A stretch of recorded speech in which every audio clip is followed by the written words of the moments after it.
什么时辰了？已经41刻了。居然都这么晚了，我还没有去请安呢，怎么不叫我起来？世子爷不让喊，还派人去松鹤堂禀告说世子妃崴了脚，今儿没法去请安了。算他还有点良心。既然醒了，还是吃了早饭再睡吧。别以为给我钱我就不生气了。这是四婶刚刚送来的。谁掏钱给四姑娘买药膏了？这事昨儿不是没谈妥吗？听松鹤堂的丫鬟说，四太太昨儿去找老夫人，老夫人只说让宫中掏2500两。四太太出来的时候脸都气绿了。这老太太做事太不地道了，四姑娘是受她使唤出的事，自己竟一点表示都没有，实在是令人无语。今一早四婶去了母妃那，母妃说让宫中掏3000两，四房拿出2000两，就赶紧给你送过来。福陵，过2日把药膏送去给四太太时，带着2000两银票。你要拉拢四婶？四婶不值得拉拢吗？那倒没有，相对来说，四叔四婶算厚道的了。我没指望四房能给我们什么助力，我们也不需要。但母妃太过度了，偶尔有个人能去天香院陪她说说话也是好的。为夫何德何能，能娶到你这么可心的人？这会不说我气你了。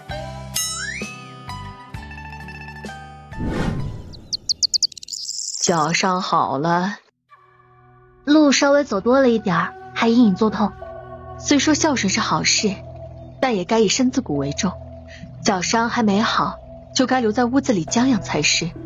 皇上册封我为郡主，相公把盐务交给钟有侯，就该带我进宫谢恩了。不巧脚崴伤了，耽搁到今天，不能再耽搁下去了。哼，不就被封个郡主吗？得意谁呢？四妹妹的药膏已经送到寂寞轩了，我一会儿让丫鬟给四婶送去。世子妃今儿怕是没法进宫谢恩了。世子妃今儿怕是没法进宫谢恩了。为何去不了？一会儿宋国公府会送纳彩礼来。怎么没人禀告我这事儿？世子妃崴伤脚，养了2天都没好，我还以为你要多养几天，就没告诉你了。既然恢复了，这事儿自然归你管。非我不可吗？别的事就算了，太后赐婚，岂能懈怠？就是添堵嘛，谁还不会了？母妃，我还想一会儿去找您呢，没想到您就来了。我今儿要和相公进宫谢恩，宋国公府送纳彩礼来，我交给侧妃难免失礼，您帮我招呼一二吧。你放心和婷儿进宫吧，这点事儿母妃能应付得来。我自然放心，南康郡主要是在这件事情上给王妃使绊子，那丢脸的可是她自己的女儿。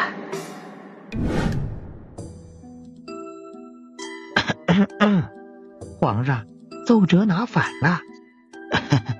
笑什么？奴才不敢说。朕恕你无罪。皇上后悔立靖南王世子妃为郡主了。你又知道了？不是奴才猜得准了，是昨个夜里啊，皇上说了梦话。乖，叫父皇。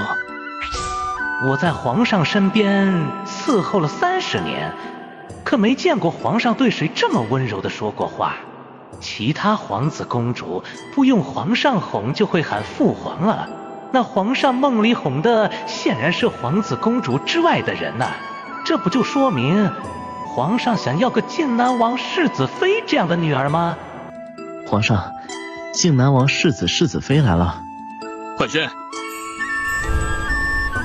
臣携内子进宫，谢皇上册封内子为护国郡主。还有，谢皇上把这块玉佩赏赐给了我。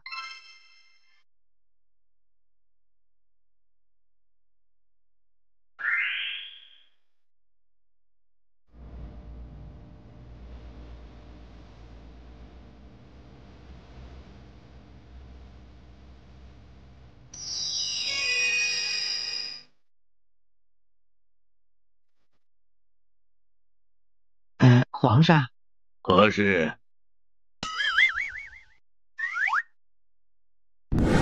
都说伴君如伴虎，果然不瞎呀，皇上这脸实在变得也太快了。皇上，您能不能赏赐我一支毛笔？赏你什么？毛笔。字丑确实要多练练。我不是要练字，我无意弄坏了皇上赏赐给相公的毛笔，相公要我赔他一支。我几时要你赔了？你嘴上没说，那你心里是这么想的？我心里怎么想的你知道？我当然知道了，你不是说心里有我吗？臣以为内子要毛笔写字，就把皇上赏赐给臣的毛笔给了他，哪成想他要毛笔是拿来烧烤给鸡腿刷蜂蜜，把皇上赏赐给臣，臣都没舍得用的毛笔毛都给刷没了。御赐的毛笔刷过的鸡腿好吃吗？好吃。赏他们一整套毛笔。谢皇上赏赐。不急着谢，明日把那什么烧烤做一份送进宫，朕要尝尝滋味。是，若没什么事，我们就先告退了。皇上，金大人派人送了800里加急进京。世子爷世子妃留步啊！皇上就是派遣金大人去随州和望州交界处查探有没有金矿的。果真有金矿！哎呀，这可真是天佑我宁朝啊！要什么赏赐，尽管开口。内子发现金矿并非偶然，而是根据书中记载。那本书还记载了如何寻找别的矿脉。山上有葱，下有银；山上有蟹，下有金；山上有姜，下有铜锡；山有宝玉，木旁枝阶下垂。那本书找不到了，但这句话我记得很清楚。皇上可叫人按此寻找。袁公公，快把世子妃的话记下。那你可想好要什么赏赐了吗？内子一时间想不到要什么，还请皇上允许内子先记下，回头想到再进宫向皇上讨赏。认准了。太后不一定去得了避暑山庄了。为什么这么说？早些年皇上准备把随州给宁王做封地，但太后嫌随州离京都远，又不够富庶，就连同百官逼着皇上给换了。现在太后嫌弃的地方竟然发现了金矿，她估计又要去运过去了。这和我可没关系。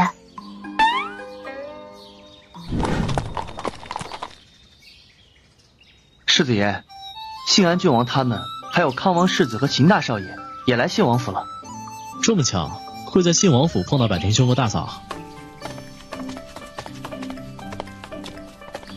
你们这是来找苏兄玩？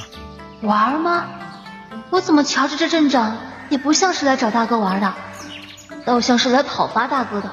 大哥是又做了什么惊天地泣鬼神的事吗？苏大少爷可在府里？没瞧见苏大少爷从大门出去。速去传话，让苏大少爷出来接驾。干嘛呢？干嘛呢？这是？你没受伤？我受什么伤？怎么回事？我不信青阳与人八字不合，怀疑是有人暗中捣鬼，就请秦兄配合我和青阳假定亲，然后在左相府祠堂等着瓮中捉鳖。不出所料，贼人还真去了，被秦兄给揍了几拳，伤在脸上。但贼人武功极高，身形还和苏兄有几分相似。所以你们这是在怀疑我喽？你也不能怪我们怀疑你。秦相虽然是文臣，但秦兄的武功还是不错的，可以说绝不在我们之下。能在他和暗卫联手下逃脱，还把秦兄痛揍一顿，除了苏兄你，我还真想不到满京都有哪个青年才俊也有这样的本事了。看在你这么奉承我的份上，我就不当你们怀疑我了。本郡王从不奉承人，只说肺腑之言。大哥，小弟也有几句肺腑之言要和你说。大哥，小弟也有几句肺腑之言要和你说。你说吧。你确定要我在这里说？我失陪一下。大哥，你再这样我又你要和大哥说什么？带我出去玩1个月。大白天的，做什么美梦呢？大哥不答应，我就告诉他们你会易容术。大哥武功再高，也打不过这么多人。3天，半个月，5天，10天，7天。大哥带你出去玩7天，这已经是底线了。你若是执意告诉他们，接下来1年，你都别想大哥带你出门一步。那好吧，7天就7天吧。哎，不对啊，你怎么看出来大哥易容了？哎，我没看出来啊，我诈你的。大哥，你真的被秦大少爷给打惨了？威胁我就算了，他居然还敢问，真是第一次尝到轻敌的滋味。原想着左相是文臣，他儿子最多会点花拳绣腿，下手轻了，竟让他狠狠给了一脚，踢得我面具都变形了。你们来找我，可有别的事？顺道找你去喝酒。那不凑巧了，我得留下招呼我妹夫。不用大舅子你招呼，我只是陪汤儿来送点东西，一会儿就回去了。那你就跟我们去喝酒吧，今儿我请客。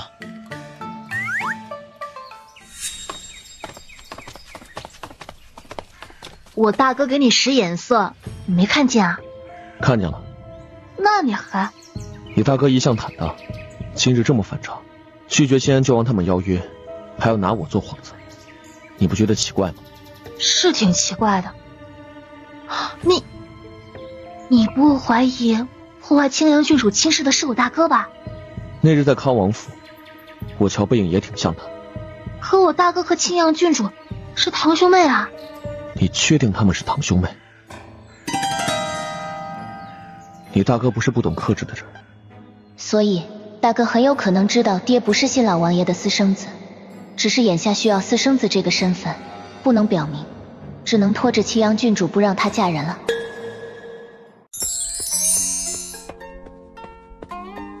老王妃大喜，英国公府派人来传话，说是大姑奶奶有身孕了。再说一遍，谁怀身孕了？大姑奶奶有身孕了。哎呦，多亏了你们帮着找贾大夫调理身子，不然你大姐姐还不知道猴年马月才能怀上呢。贾大夫是我们信王府的大恩人呢，哎呦，得专程设宴款待他才行。我先答应下来，至于贾大夫到时候来不来，那可就不知道了。你们什么时候能让娘抱上外孙儿？娘，大哥都还没把大嫂娶进门呢，你没总顾着催我呀？您没事多催催大哥。怎么啦？哎，娘也为你大哥的终身大事烦心呢。那娘是来听听，看女儿能不能帮你分忧。这事儿呀，你帮不了娘的。行了，快点回去吧。岳父大人回来了。我还以为要见爹，只能去刑部尚书府呢。冯尚书断腿痊愈，今日回刑部了，以后也就没那么……这块玉佩哪来的？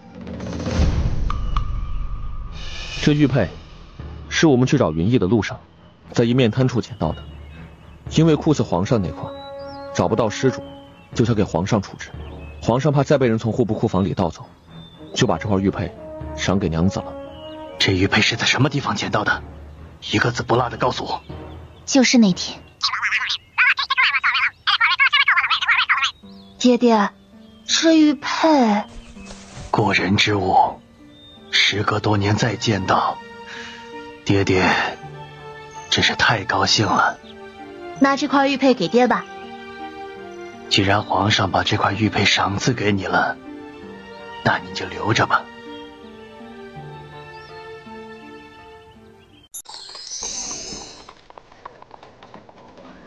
我爹问我这块玉佩是从哪里捡到的，应该是想要找到玉佩的主人。但皇上不是说这块玉佩随着查抄进了户部库房，会被人盗走吗？这样的小事，皇上知道的未必有岳父大人知道的多。没准这块玉佩从始至终就没有进贡户部库房。皇上只是下意识的以为查抄了郑国公府，这些属于郑国公府的东西就都在户部库房里了。如果我猜测的没错，那拥有这块玉佩的十有八九是郑国公府遗孤。坐落在官道边上的面摊，来往的人那么多，想找到这块玉佩的主人谈何容易。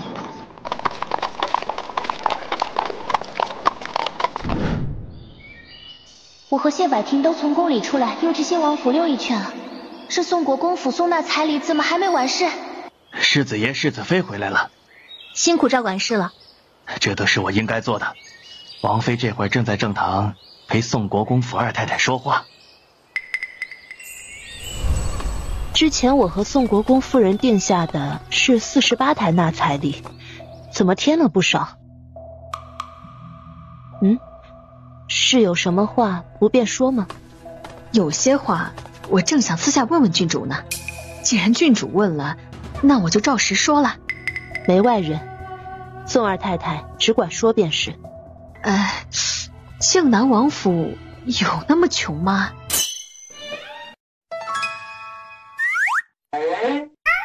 宋二太太何出此言？这话并非空穴来风啊！前几日国公爷不知道从什么地方听到了几句风言风语，说府上只给西柔县主准备了2万两的陪嫁。国公夫人当时就觉得寒酸了。国公爷说靖南王虽然手握重兵，威名赫赫，但为官清正，从不贪污，更不收受贿赂，甚至府上老夫人过寿都不收贺寿礼的，可见一斑。西柔县主是靖南王的掌上明珠，要不是实在拿不出来更多，绝不会如此委屈了西柔县主的。这桩亲事是太后赐婚，喜宴一定要办得风光再风光。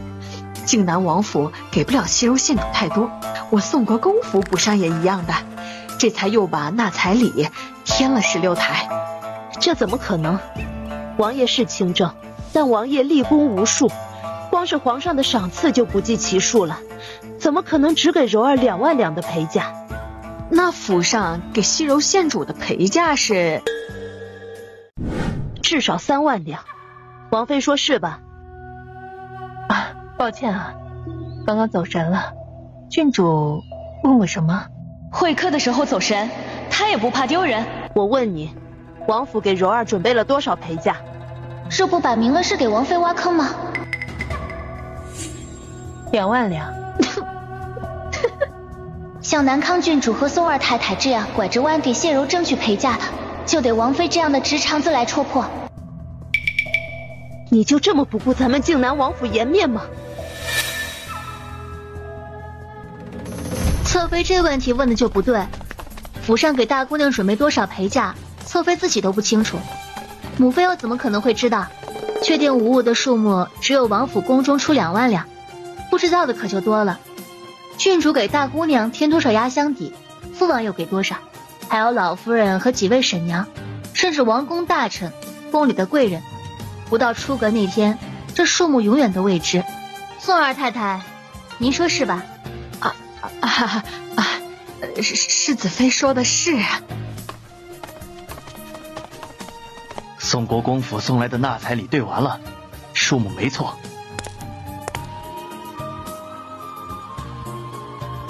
这纳彩礼着实不轻啊，宋国公府可真是给足了脸面。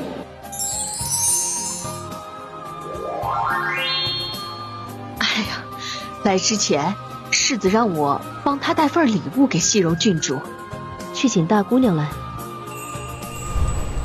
娘，您叫女儿来何事啊？宋国公世子送了你一份礼物，你瞧瞧是什么？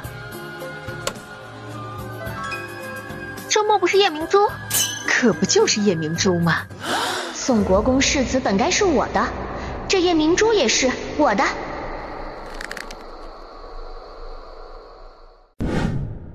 这颗夜明珠自是比不上宁王当日孝敬太后的那一颗，但这么大的夜明珠也世间少有了。世子软磨硬泡求了国公爷好久，国公爷才给他，没想到却是要了送给西柔县主的。宋国公世子有心了，那彩礼没弄错，那我就先回去了。我送您出去吧。夜明珠，这等稀罕物，偏是公主也没有啊。我虽是县主，可是夜明珠连公主都没有，不就被封个郡主吗？看你还得意什么？世子爷、世子妃，左相大人来了。左相是来找我们的，不是找父王。不是，左相说他是专程来找您和世子妃的。快请。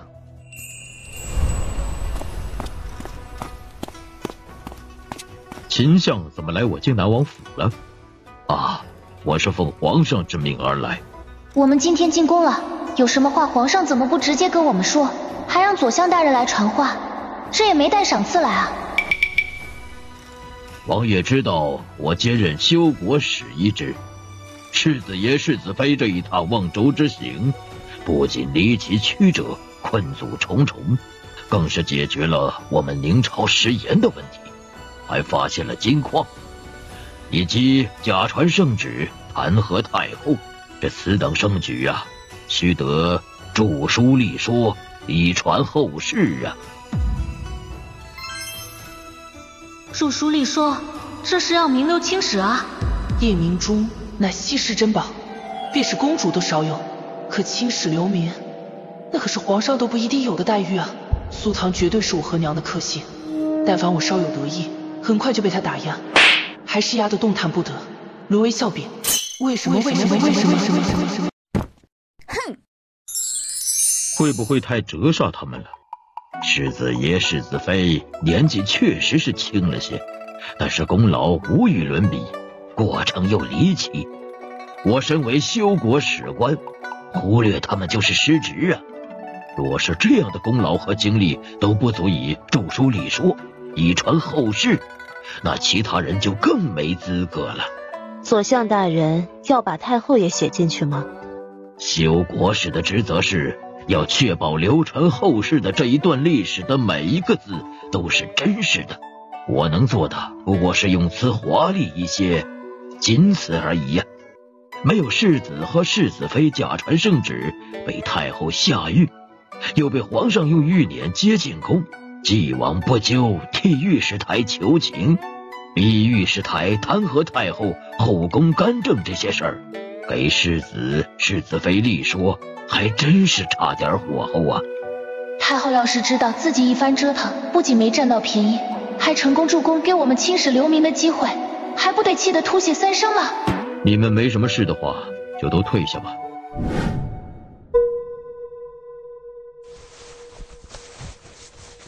没让你走。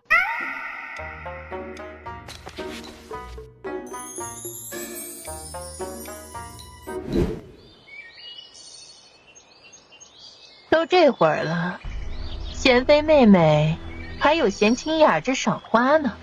贵妃这话何意？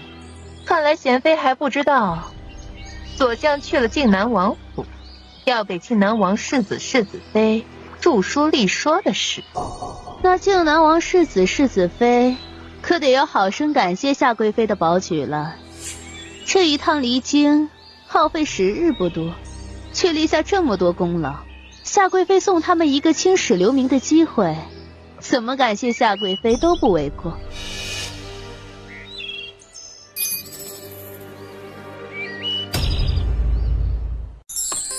我要回静默轩吃午饭。不知道。知道还让我多跑这一趟做什么？一会儿你就知道了。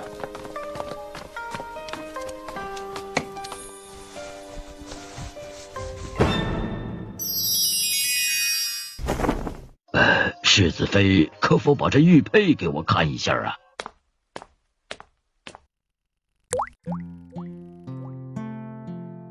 这是什么情况？左相大人看到玉佩的反应怎么跟我爹这么像？这玉佩是怎么到世子妃手里的？怎么了？当年查抄镇国公府时，我是户部侍郎，跟着一起去的。镇国公对我保举有恩，我一直是记在心里，也不信镇国公会投敌叛国，只是我无力救镇国公府啊。镇国公夫人跪下求我保下他孙儿一命，我就答应了。我将沈小少爷藏在一口水缸中，深夜才将他带回府上啊。我本想当做庶子养在身边，悉心教导，可半年后的花灯会上，沈小少爷被人认了出来，趁乱将他带走了，从此杳无音讯了。当年他被人抱走的时候，就是随身带着这块玉佩呀。唉，幸得秦相相助，镇国公府才能留下一丝血脉在这世上。我有个不情之请，还望世子妃答应。左相大人请说。虽然沈小少爷只在我秦家待了半年，但我和内子视他如己出啊。他被人带走后，内子一病不起，病了大半年才好。我怕内子看到这块玉佩。好，那我以后不带这块玉佩了。啊，我不是这个意思。这块玉佩是皇上赏赐，既有束之高阁的道理。时隔多年，内子也不一定还记得这块玉佩。我是担心，万一他认出来了，世子妃不要告诉他实话就成了，就说这块玉佩是皇上仿造他手里那块打造，赏赐世子妃的便可以了。虽然这块玉佩是皇上赏赐的，但那也是皇上认为是无主之物才赏赐给我。若找到镇国公府的后人，还是要物归原主的。我现在可以走了吗？不知道的还以为他多听话，我的父刚多屹立不倒呢。娘子立下这么大功劳，父王总该嘉奖一番吧。居然是带我来讨赏的，但我现在也没什么想要的。你们要什么？夜明珠。夜明珠不是稀罕到不能再稀罕的东西了吗？怎么感觉突然就烂大街了？你就不能要点别的？别的东西，您觉得我娘子缺吗？你娘子是不缺，可你娘缺呀。也可以，但是不能太招摇了。你先回去，一会儿我把夜明珠带给你。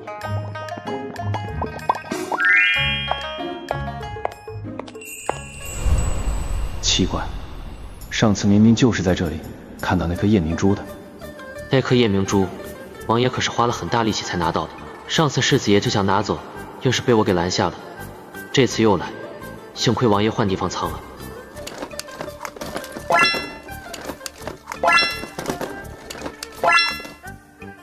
这密室里不会还有暗格吧？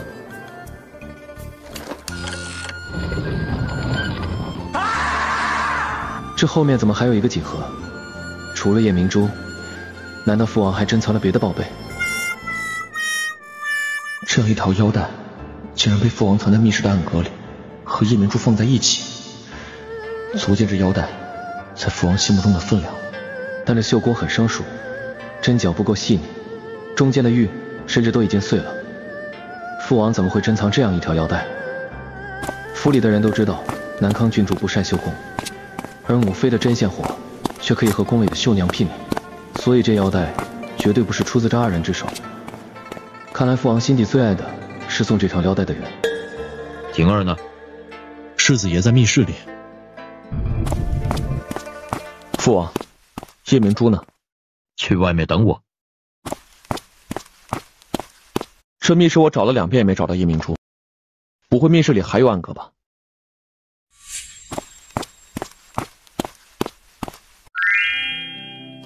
怎么还不回来啊？吃个饭要吃多久啊？世子妃，四太太来了。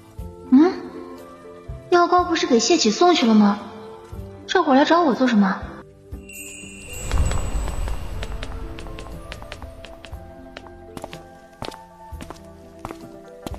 这人可真是早不回来晚不回来，偏偏这个时候回。我都已经看到装夜明珠的锦盒了，现在却不能打开看一下，这不是更好奇了吗？天这么热，四婶不在屋子里歇着，怎么来寂寞轩了？四婶这是早上丫鬟给我送药膏带去给我的，这2000两四婶不能收。哎呀，四婶已经够对不起你和世子了。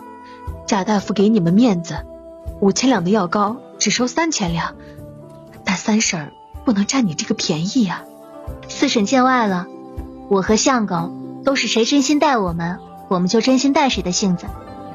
既然当四婶是自己人，又怎么能帮四婶一点忙还从中落好处？要换做旁人，哪怕就是1万两，我都不愿意帮这个忙。这2000两你和婷儿不要，就交给贾大夫吧。贾大夫医术高超，远非宫里的太医能比。万一哪天四房还有求到贾大夫的时候，也好开口些不是？四房在府里虽然人微言轻，帮不了你和世子什么忙，但四婶儿和你们四叔都不是忘恩负义之人，不会吃一堑还不长一智的。四婶既然这么说的话，那这2000两我就收下了。要是四妹妹额头上的伤药膏不够，你只管与我说。好好好，那四婶儿就先回去了。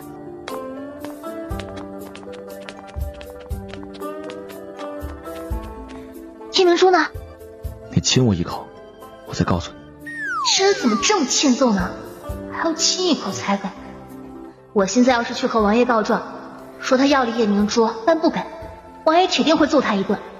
算了，我就是亲一口，又不是没亲过。只是亲一口，没别的要求了吧？大白天的，娘子还想为父提什么要求？现在知道是白天了，之前胡作非为的时候怎么不记得？亲吧。给我。你这也太敷衍我了吧？你只说亲，但我没说亲呢。那我说亲哪儿，你都亲吗？想都别想。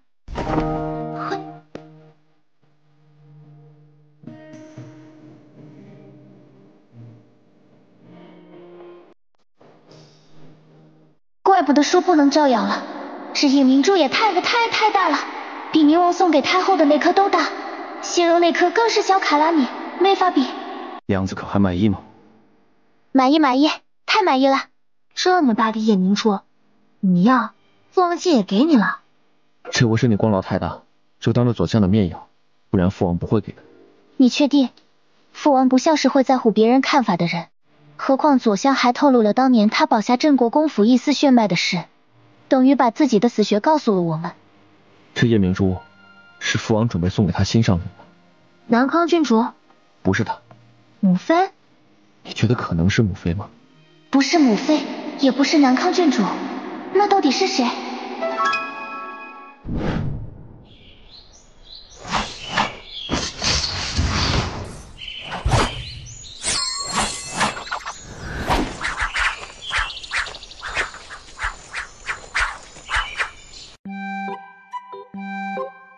丫个谢百婷，昨天下午擦枪走火了，晚上居然还不放过我，扑粉都盖不住这些痕迹，这让我怎么出门？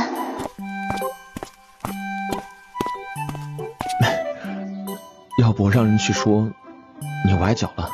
3天2头的崴脚，你咋不直接告诉他们？我把腿给摔。没见过你这种没事咒自己的。属狗的呢？还不是跟你学的。怎么突然有种不祥的预感？这女人不会要闹什么幺蛾子吧？世子爷、世子妃，泉州知府招供，探墨赈灾款就是明德侯府在背后示意的。探墨赈灾款就是明德侯府在背后示意的。朝廷给他们的俸禄也不少了，没为老百姓做多少贡献，就在关键时候抢他们的口粮救命钱，丧尽天良，莫过于此。泉州知府怎么突然招供了？昨傍晚，泉州知府的饭菜里被人下了毒，幸亏世子妃的父亲苏大人随身携带了解毒丸，及时救回一命。于是泉州知府就和苏大人招供了。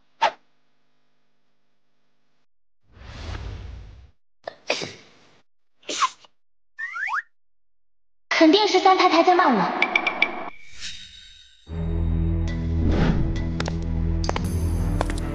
你既然找了冯尚书帮你，你又擅作什么主张？我擅作什么主张了？我都心急如焚了，你还数落我？冯尚书拿钱办杂事儿，你怪我做什么？昨晚泉州知府中的毒，不是你派人送去的。我要能送得进去吃食，还会花1万两来求冯尚书吗？糟了，中计了！唉，那毒十有8九是苏侍郎下的。泉州知府进京路上就差点被杀，本就担心会被明德侯府灭口。刑部尚书和明德侯府的关系也不错，泉州知府难免会害怕这突然中毒，他绝不会想到那是苏侍郎为了逼供用的手段，一定会觉得是明德侯府要他的命，所以才会拉明德侯府给他做垫背呀。老爷，你无论如何也要帮明德侯府啊！你求我也没用啊！我要是能救明德侯府，不用你求我也会救的。但现在泉州知府的供词在，这明德侯府是很难保住了。除非能找出苏侍郎诱供的证据，让泉州知府翻供。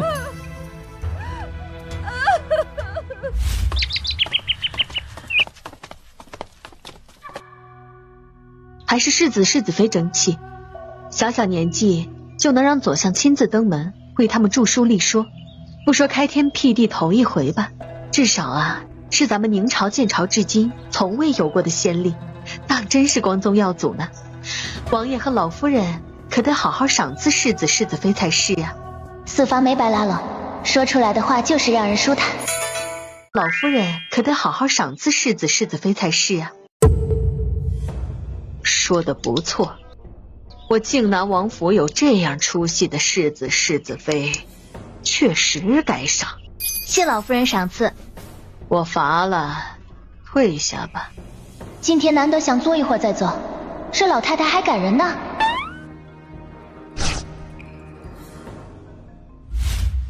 四弟妹怎么有空来我这儿了？天气越来越热，没法出门，我又是闲不住的性子。以后我常来天香院坐坐，大嫂可别嫌我烦呢。四弟妹多来陪我说说话，我高兴还来不及呢。哎，对了，没几日就是大嫂生辰了吧？是啊，还有9天就是王妃生辰了。大嫂还是和往年一样去大昭寺祈福，就算过了生辰吗？不对，今年应该不用去了吧？世子爷都已经病愈了。哎呦，不对，还是得去，得求求送子观音，让咱们靖南王府早日添个小世子呀。我去，知道四太太健谈，但也别把话题扯到我身上啊，尤其是生孩子的话题。那天你陪母妃去大昭寺祈福可好？母妃，我有心理阴影，我能不能不去？那让婷儿也一块去，多带些人跟着。得，这是非去不可了。不过王妃过生辰，就提了这么一个小要求，我也不应该拒绝。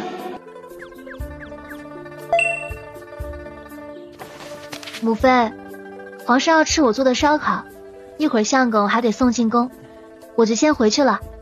烧烤？那是什么？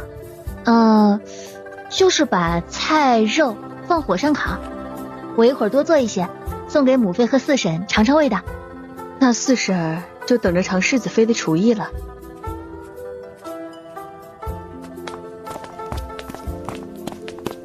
哎，表妹呀，泉州知府受人挑唆，死到临头还拉明德侯府做垫背的，你可不能袖手旁观呀！果然是为救明德侯府而来，这是要王妃找我和谢百庭帮明德侯府吗？有求于我们，之前还一再落井下石，他是不是觉得只要王妃开口，我们就没法拒绝了？坐下来说吧。表妹，明德侯府不只是我的娘家，也是你的娘家呀。哎呀，你就当是看在过世姑母的面子上，帮明德侯府求求王爷吧啊！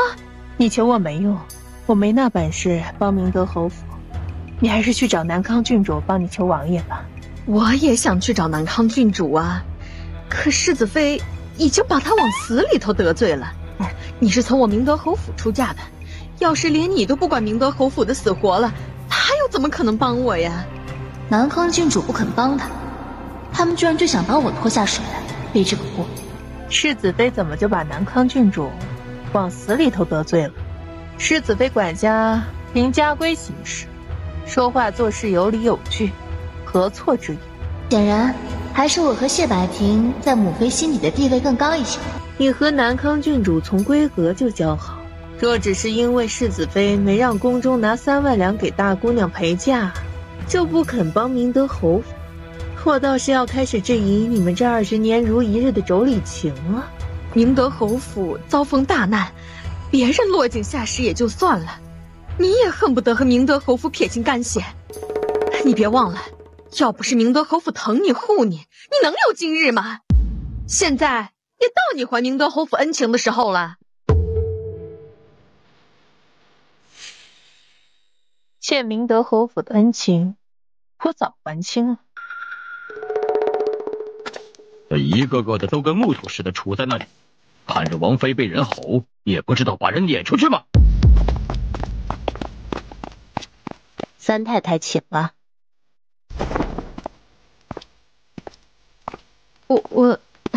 我也先回去了，有空再来陪大嫂说话解闷。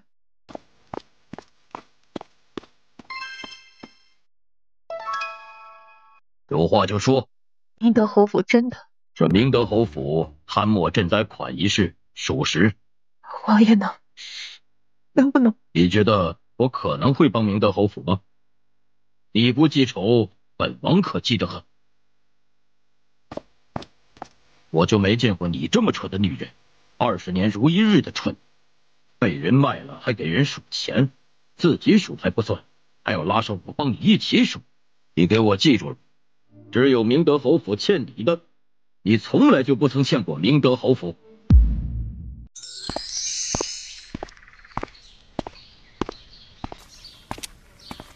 世子妃找我？我刚刚听到王爷和王妃说的话了，我有些好奇，请宁妈妈过来就是想问问王妃和明德侯府的事，宁妈妈能告诉我吗？世子妃想知道什么？只要我知道的都告诉你。三太太说王妃欠明德侯府恩情，王爷说王妃并不欠，是怎么回事？要说恩情，王妃当年确实欠过明德侯府。王妃出身梅州江家，乃是江家嫡女，年少时也曾爹疼娘爱，只是好景不长。王妃8岁那年，夫人就病逝了，后来就不好了，有了后娘，也就有了后爹。王妃及笄之后季氏刘氏要把王妃许给她娘家侄儿，她那娘家的侄儿是个素柳棉花之辈，王妃不肯嫁，但江老爷被灌了迷魂汤，要不是明德侯府压着江老爷把亲事退了，又把王妃接进京，王妃就真被江家推进了火坑呢。父王怎么说母妃欠明德侯府的还清啊？不能说吗？倒也不是不能告诉世子妃，只是这些事老夫人和三老爷都不知道。当年三太太一心想嫁的不是三老爷，而是王爷，甚至给王爷下药，试图生米煮成熟饭。只是王爷何等人物岂会被三太太给算计了，直接把他丢给了三老爷。然后呢？时间隔得太久了，我记得都有点乱了。我只记得那天太夫人到明德侯府定下王爷和王妃的婚约，前脚走，后脚王爷为救南康郡主摔断一条胳膊的事儿就传了回来。第二天明德侯府登门退亲，好成全王爷和南康郡主，但太夫人没同意，说王妃和王爷八字相合，乃天作之合，他会尽快命人准备3媒6聘，迎娶王妃过门。明德侯府几次3番登门，都没能说服太夫人解除婚约。王妃和王爷是被太夫人硬生生绑到一起的。那王妃恨太夫人吗？没有，太夫人虽然性子霸道了些，却是真心喜欢王妃。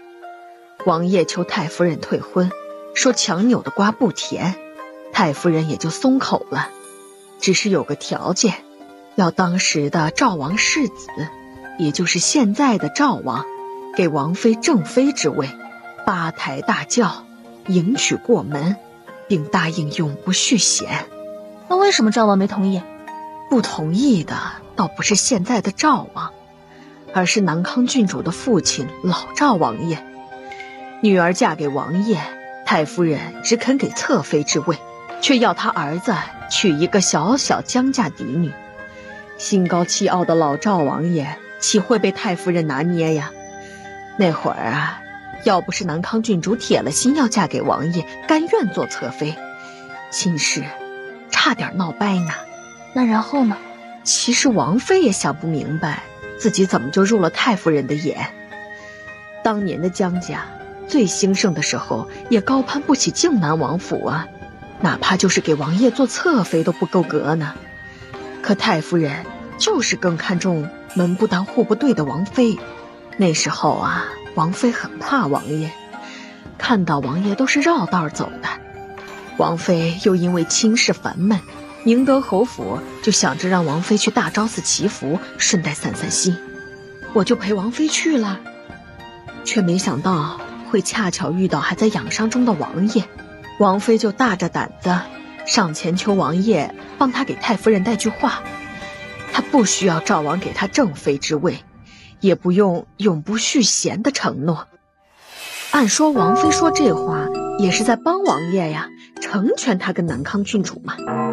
可王爷面无表情的脸，在听到王妃让他帮忙转达的话后，表情瞬间就僵住了，一双眼睛紧紧地盯着王妃，语气里呀满是讥讽。可正妻之位你不要，偏要给人做妾，你就这么喜欢赵王，不惜为他自甘堕落吗？不退婚，南康郡主就只能给你做妾了。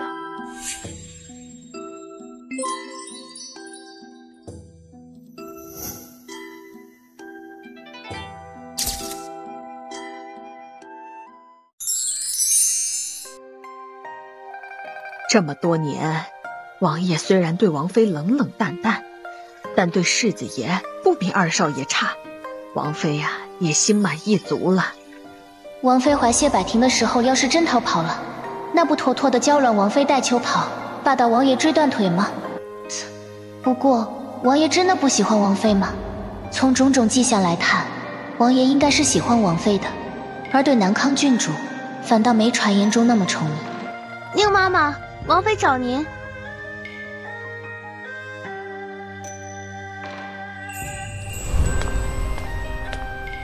世子妃找你什么事？世子妃孝顺，这不是见三太太刚刚撒泼向我打听您欠宁德侯府恩情的事儿，我就跟她说了几句。王妃虽然没生女儿，但世子妃呀，比女儿还贴心了。把世子妃叫进来吧。世子妃已经走了，要派人请回来吗？那就不必了，太阳大，就不让她来回跑了。太夫人也当真是奇怪，明明知道王妃不喜欢王爷，却偏偏还要把他们凑到一起。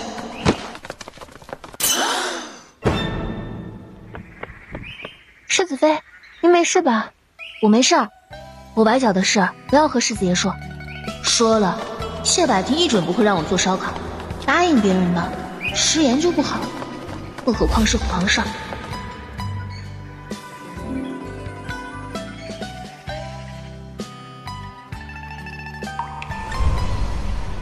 世子妃帮忙买的药膏效果真好，才用了1天，伤疤就淡了不少。这么价值不菲的药膏，效果能不好吗？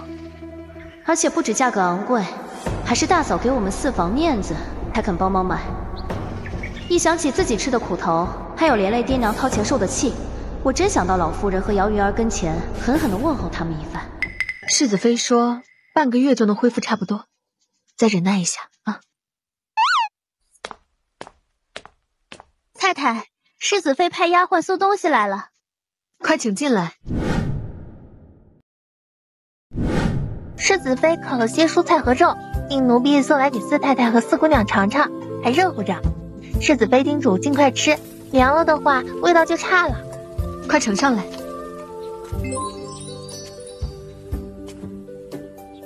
烤出来的蘑菇居然这么好吃。太太，老夫人赏姑娘2匹蜀锦缎子，命丫鬟送来，人就在门外头呢。我敬重老夫人10几年，竟没发现老夫人也是一身的贱骨头。平常哄着捧着，对我们四房爱答不理，今儿帮着世子妃气了老夫人一通，反倒对我们态度好转了。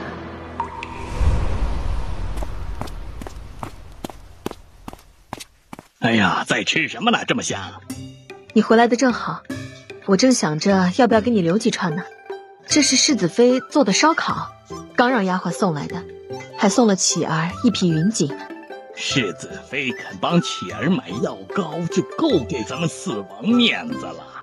没想到还送启儿云锦，这般大方的可不多见喽。岂止是大方呀，那是又聪明又大方。娘，你背地里夸大嫂，大嫂也不知道啊。让你娘当面夸，你娘还真未必夸得出来呢。以后啊，多去天香院坐坐。我也是这么想的。哦，对了，明德侯府这回真的完了吗？抄家夺爵是肯定的喽。明德侯府是我们靖南王府3太太的娘家，还是王妃的舅家。明德侯和宋国公往来也近，也不知道这回是谁拉明德侯府下的马。大哥可从没拿明德侯府当过亲家。不会是王爷干的吧？不要瞎猜。亏得3太太还指望王妃求王爷救明德侯府，这是连自己的敌人是谁都没搞清楚。这是给谁送吃的去啊？一些烧烤，送去给皇上吃。送去给你母妃尝过了吗？送过了。真是心塞，王妃就不说了，连皇上都有，就我这个父王没有。这烧烤是怎么做的？这样，再这样。烧烤是不难，王府离皇宫不近，等你送进宫早就冷了。要是把皇上吃出好歹来，你担待不起。父王这是在和皇上抢吃的吗？直接开口要，本王可拉不下这个脸，去王妃那里蹭，本王也丢不起这个人，只能抢皇上的吧。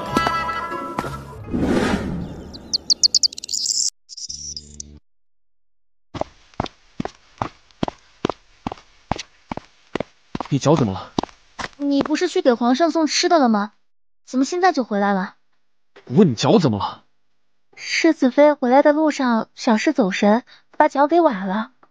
世子妃烧烤的时候说不用上药，我们都以为没什么大事，谁知道刚才沐浴出来才发现脚脖子红了一片。想什么事情想得那么入神？也不知道谢百庭知道多少明德侯府的事儿，还是不和他说了，免得多个人生气。我还能想什么事儿啊？我只是想多画几张图纸，回头让半夏出府找个铺子帮我做一下。倒是你，不是送烧烤给皇上吗？怎么这么快就回来了？烧烤被父王抢了。好吧，的确是忘了给父王准备一份。别动，我给你上药。我去给皇上再做一点，晚了就赶不上饭点了。可以了，可以了。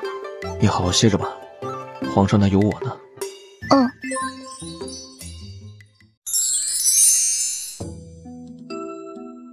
靖南王世子来了没有？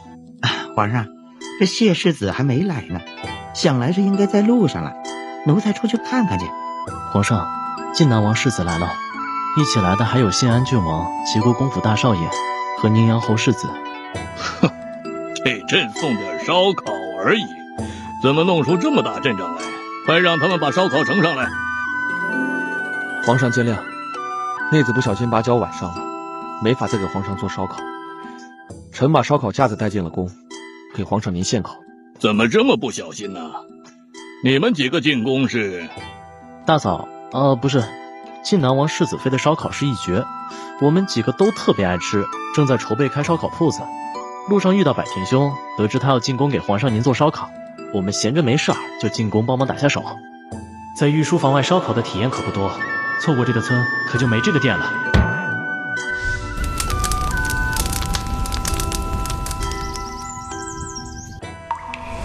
皇上，这是臣熬夜写下的靖南王世子世子妃传记初稿，请皇上过目。呈上来。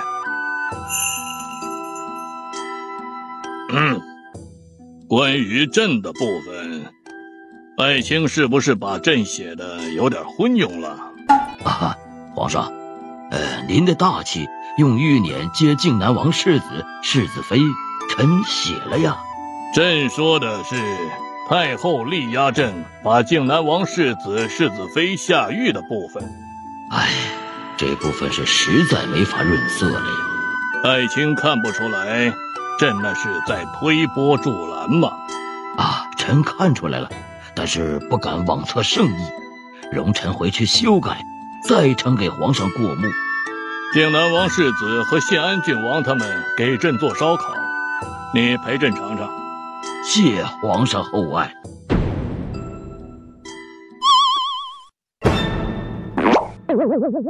完了，这是烤焦了，怎么办？皇上要是赏给我，我能不吃吗？哎呦，这哪是烧烤啊，这简直就是放毒熏皇上了！哎呦喂，今儿这烧烤是吃不成了。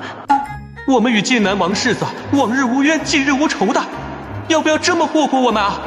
得亏他们个个身份尊贵，这要是御厨，10个脑袋都不够砍的。皇上，这烧烤怕是吃不成了，这奴才给您传御膳吧。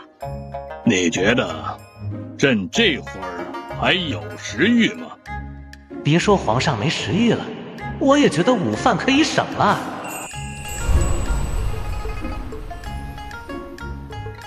给朕准备这样的烧烤，你说朕该怎么罚你们？我们就是来凑个热闹，皇上您就罚靖南王世子一个人算了。要不皇上打臣父王40大板，消消气。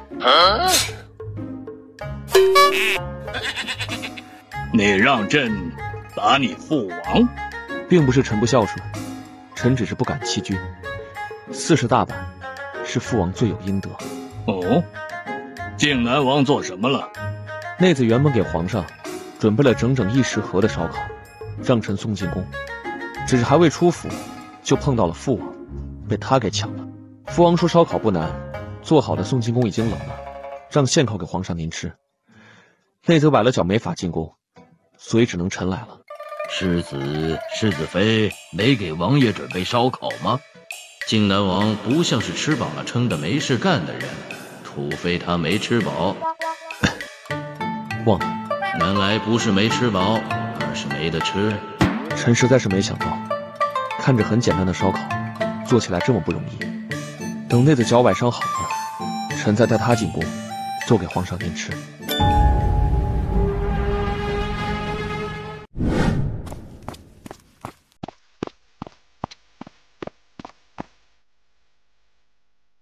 相公学会了烧烤，都不先做给我吃。等为夫学会了，第一个做给你吃。你把烤肉都带进宫里了，没做给皇上吃啊？做了。皇上没吃？皇上为什么没吃？因为不好吃。我刚刚一定是脑子离家出走了。要是烧烤没问题，皇上能不吃吗？你的脚伤明天能好吗？休养1晚就能好。明天有事啊？哎呦，这焦糊味！从皇宫回来还有这么大的焦糊味，那烧烤得糊成什么样了？明日谢安郡王他们与我一起去做烧烤。你还真学做烧烤啊？今天把皇上熏着了，我说改日带你进宫做给皇上吃都不行。皇上给我们3天时间，要学不会，就让我们去守1个月的城门。那你得好好哄着我，不然要是我留了一手，你就得去守城门了。为夫晚上好好表现，还望娘子倾囊相授。禽兽啊！我都崴脚了，都不准备放过我吗？丫的，别学了，直接去守城门吧。姑奶奶不教了。为夫今晚打地铺睡，娘子这是不同意吗？娘子不会想歪了吧？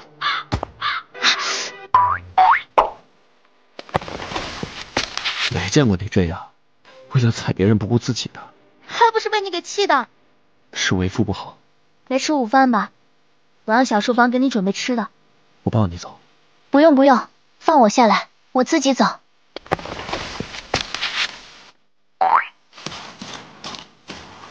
什么东西不能给我看的？给你准备的惊喜，报时间了才能给你看。不会让为父等太久吧？放心，4、5天就够了。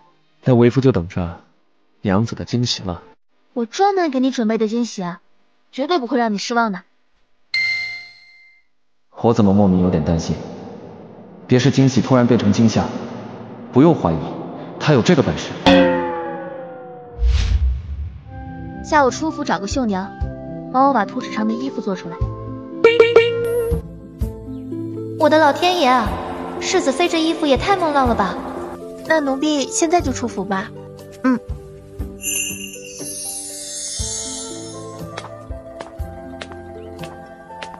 怎么去这么久啊？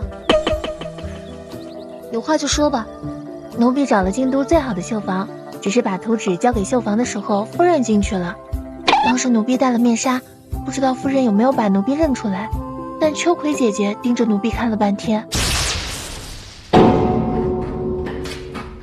俺那个七娘四舅奶奶，要是被我娘知道我画那么凄凉的衣服，我的形象就崩塌了。就算碰到夫人了，也用不着这么久啊。大半个时辰前我就回来了，只是我从侧门进来的时候，无意间看到三姑娘做丫头打扮，偷偷溜出府去，我就偷偷跟踪了会儿。她去宋国公府了吧？是去往宋国公府的方向，不过半道上，三姑娘也不知道是中暑了还是晕马车，吐得很厉害，丫鬟就扶她进了家药铺。出来后，三姑娘就回府了。你都没问一下给三姑娘把脉的大夫吗？我问了下，给三姑娘治病的是个老大夫，说我要看病就让我坐下，我要打听别人的病就让小伙计把我丢出去。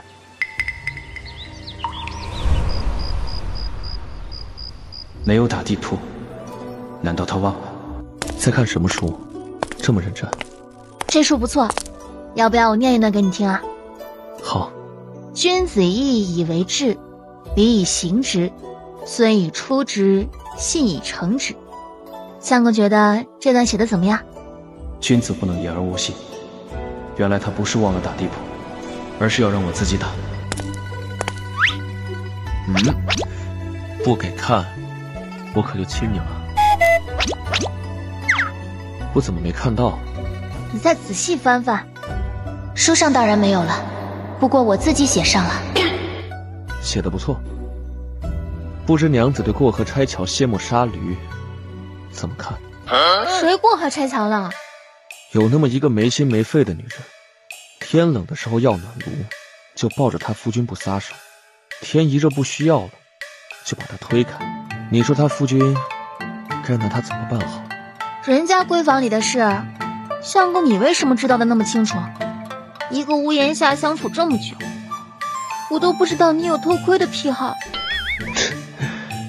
他还特别擅长装傻充愣，打是亲，骂是爱，别管人家夫妻是怎么相处的了。我困死了，睡觉了。你好像没打过我，也没骂过。怎么着？这是逼我大晚上的家暴啊！行吧，以我对相公你的感情，给我个鸡毛掸子，我能打你3天3夜都不带喘气的。拿下，拿只鸡毛掸子来。娘子是不是忘了，你从来都不让半夏和茯苓舍夜来？这么晚了，世子妃要鸡毛掸子做什么呀？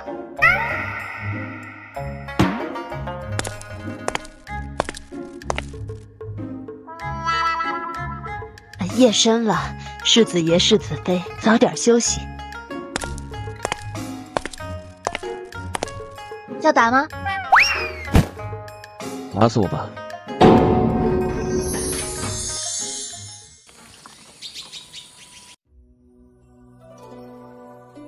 真是服气了，似乎娘子想做的事，拐着弯的都能成功。许妈妈都坑了我多少回啊！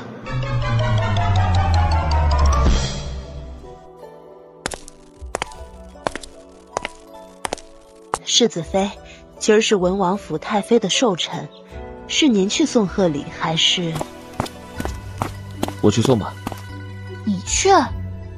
父王让阿维给我传话，让我去送贺礼。那我跟你一起去。许妈妈，把贺寿礼再添2成吧。跟随王妃去文王府贺寿，一定要谨言慎行。白祖母，鱼儿知道。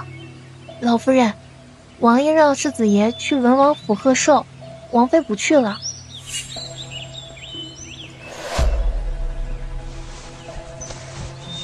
脚伤好了？好多了。父王让相公去文王府贺寿，我准备一块儿去。那正好啊，把云儿也带上。你不愿意吗？愿意，只是昨儿相公进宫给皇上做烧烤，把皇上熏着了。皇上让相公和西南郡王他们3天之内学会烧烤，我和相公只是去文王府送个贺礼，小坐一会儿就回府。表姑娘不怕颠簸，可以跟我们一起去。巴巴的跑去，不能在文王府多待会儿。相公不想惹怒皇上，被罚去守1个月城门。就冲老夫人对待谢琪那态度，谁敢带你那宝贝外孙女出门？万一出点什么事，你能轻饶了我们？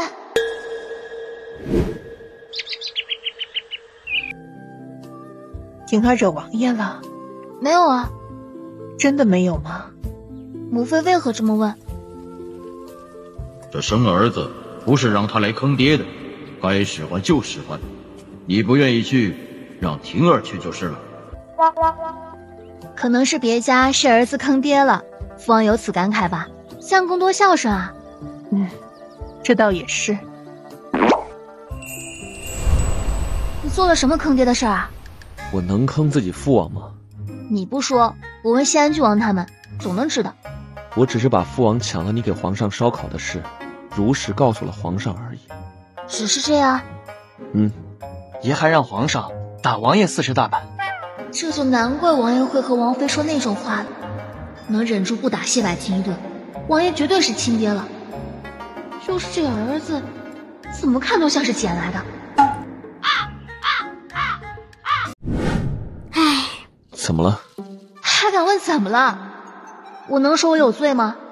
父子相残本是人伦悲剧，但我却抑制不住的想看你们父子俩斗起来。毕竟那场面肯定很下饭。先去文王府吧，中午还得学做烧烤呢。你可用心学吧，万一皇上不满意，父王再添把火，你少说也得守半年的城门。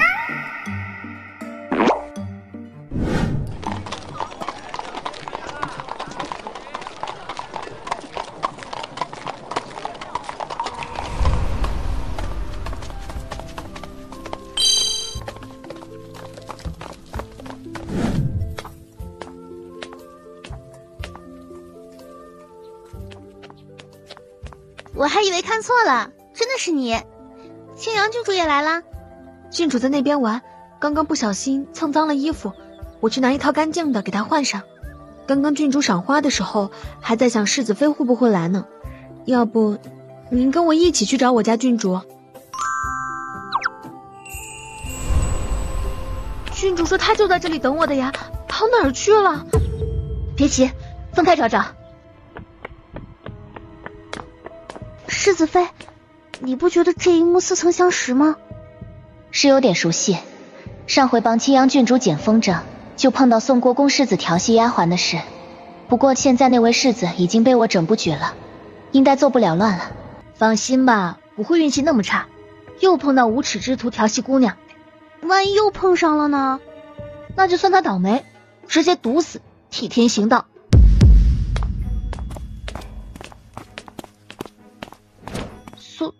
苏大哥，有这么怕我吗？没有。你要和秦大少爷定亲？之前我议亲是我破坏的。为什么？因为你注定要嫁给我。因为你注定要嫁给我。我们是堂兄妹。你知道我爹是谁吗？你又知道我是谁？我姓苏，你姓云，从姓上就不是一家的。你什么？我是要远嫁的人。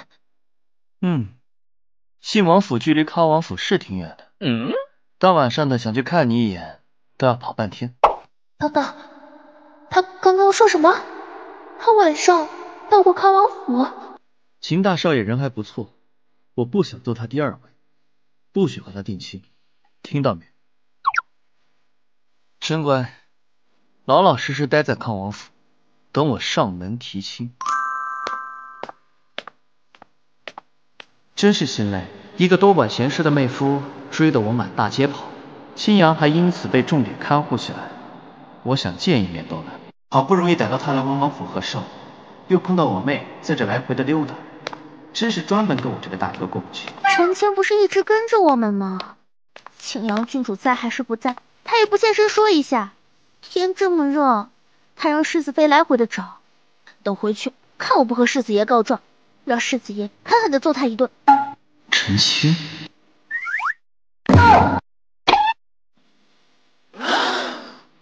我真不是故意的啊，我就是单纯看这棵树大才藏身过来。武功高强的苏大少爷一门心思的调戏青阳郡主，竟没有发现我在树上。世子爷要是有苏大少爷调戏姑娘的功力，王爷王妃估计都快抱上孙子了。别这样，我会忍不住亲你的。苏大哥他怎么是这样的人？明明之前很循规蹈矩的，在街上救我的时候都不抱一下，而是钻肉店了。王母妃，甚至几乎所有人都夸他是正人君子。现在的苏大哥和之前根本就不像是一个人啊！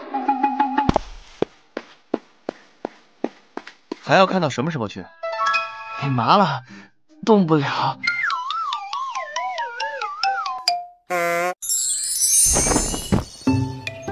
看到什么了？我什么都没看到啊，比你主子懂事多了。以后你主子要欺负你，就告诉我帮你揍他。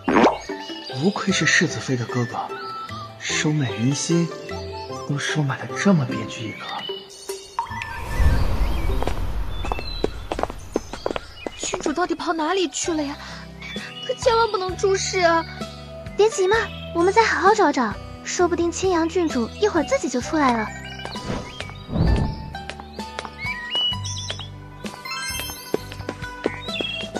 郡主，您跑哪里去了？叫奴婢和剑南王世子妃好找。我去上了个茅房。刚才我和半夏在这来来回回找了好几遍，可没见到什么茅房。苏唐姐姐，你觉得我大哥怎么样？啊，苏大哥人挺好的，估摸着一会儿就要开宴了。你去换衣服啊，我这就回去了，来了再聊。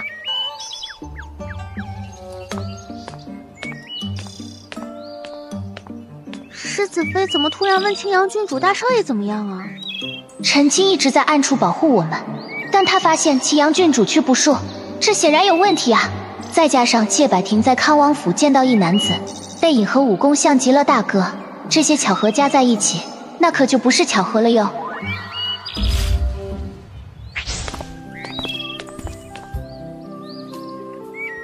秦大少爷也是来学烧烤的。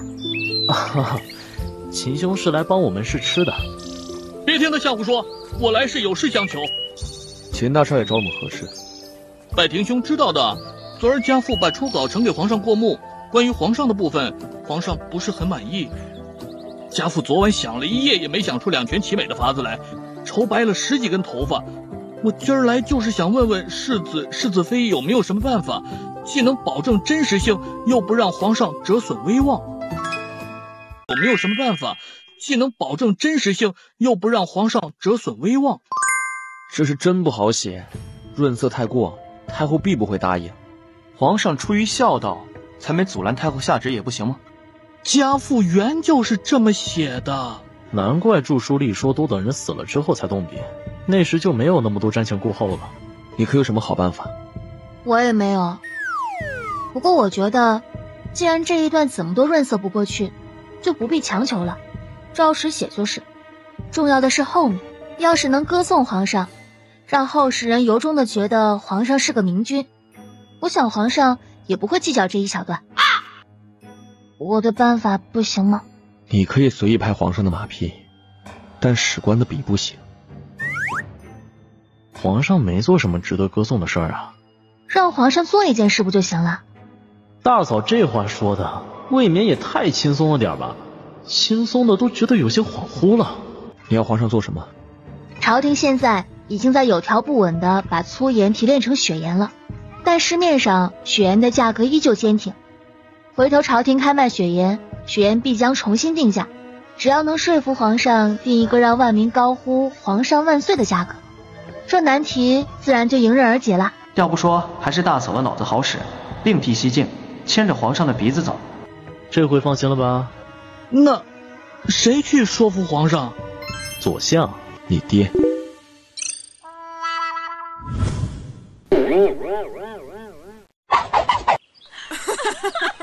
三婶心情这么好，莫非是三房有喜？哼，泉州知府翻供了。之前泉州知府误会给他送吃的，试图毒死他的人是明德侯府派去的，恨急之下拉明德侯府给他陪葬。昨夜里呀，刑部尚书再次问审，泉州知府良心发现，就说了实话。哼，尚书大人就是尚书大人，不是一个小小侍郎能比的。我明德侯府对朝廷忠心耿耿，却差点含冤而死。泉州知府翻供了，明德侯府这2日就该释放了吧？那我提前恭喜三婶了。三太太，你高兴的未免太早了。贪墨赈灾款的罪名暂时是解了，可收受贿赂那可是板上钉钉呢。府上老太太过个寿都敢收人家8万两，也配说对朝廷忠心耿耿？这样忠心的臣子要是多来几个，朝廷很快就玩完了。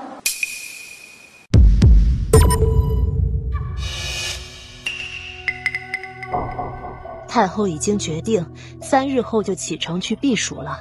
太后离京避暑，需要去给太后送行吗？世子妃可真敢说呀，都把太后气病了这么些天了，还想去给太后送行，还不是准备把太后气死在去避暑的路上？那倒不用。子妃，世子爷回来了。世子爷呢？世子爷去天香院找王爷去了。世子妃，你走慢点儿，小心又崴脚。走得慢了就看不上热闹了。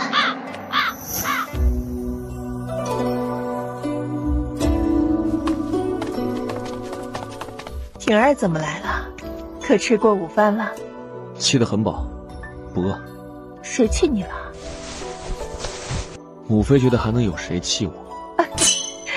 和世子妃斗几句嘴，怎么能来向母妃告状呢？快别做了，回去哄哄，把世子妃气着了，母妃可不饶你。这乌尊我是接还是不接呢？这回气我的是父王。怎么回事啊？世子爷和新安郡王他们进宫给皇上做烧烤，皇上吃得很满意，然后罚世子爷他们去守1个月的城门。吃满意了，怎么还罚婷儿？是我让皇上罚的。为什么？因为皇上羡慕我生了个好儿子。父王抢了世子妃给皇上准备的烧烤，不是事实吗？哎呦，你个大聪明可别说话了。这次本来就是我们没做好，有母妃的，有四叔四婶的，却偏偏没有准备父王的。父王都让皇上罚你守1个月城门了，你再气他，一会儿把你丢出去了。都到了吃午饭的时辰了，你快回去陪世子妃吃饭。我和他儿陪母妃一起吃饭。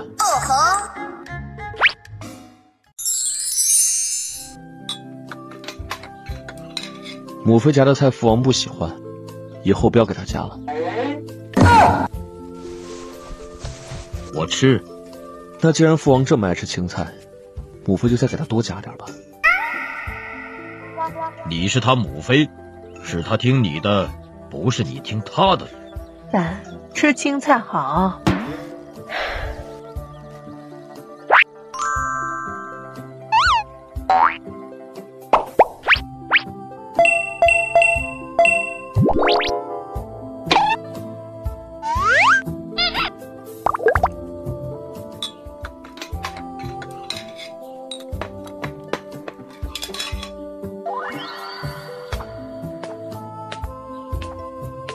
王爷，赵王府出事，南康郡主要回赵王府。赵王府出什么事了？说是赵王中毒，吐血昏了过去。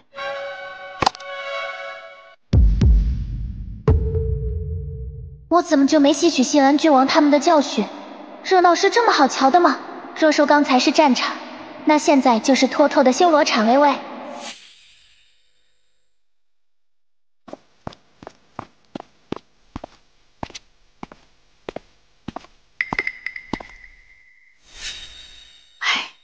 王爷都还没说什么呢，王妃你别跟我提他。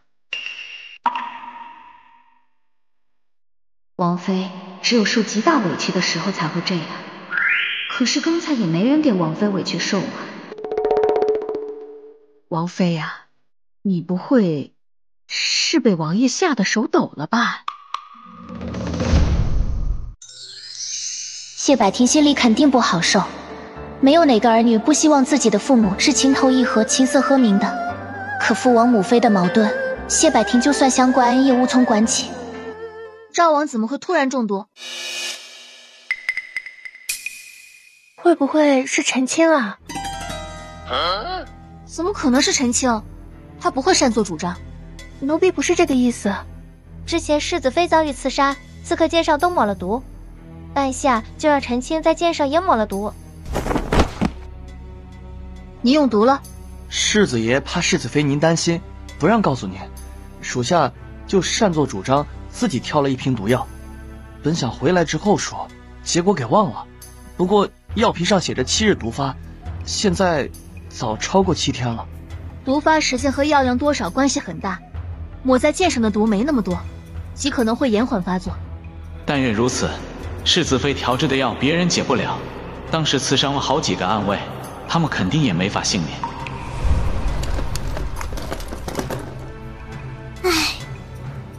怎么了？挑了发作最猛，毒性越发作越弱的一瓶毒药。已经算是意外之喜了。这倒也是，就算毒不死赵王，也把他吓个半死了。赵王情况如何了？赵院正去过赵王府了，他解不了大哥中的毒。王爷，你告诉我贾大夫人在何处吧。你求我没用，我使唤不了婷儿和世子妃，送侧妃出去吧。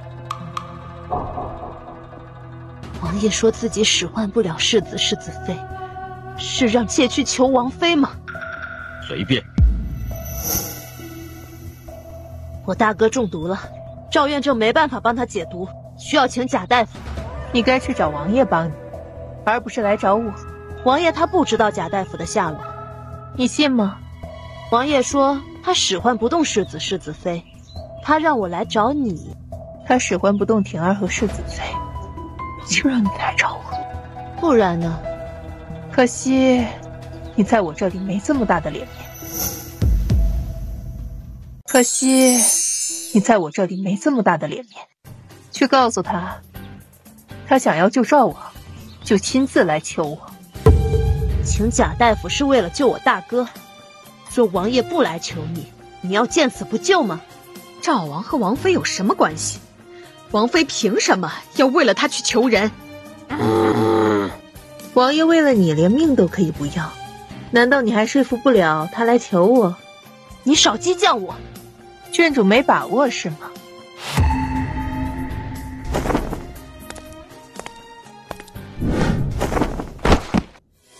王爷，南康郡主去找王妃了。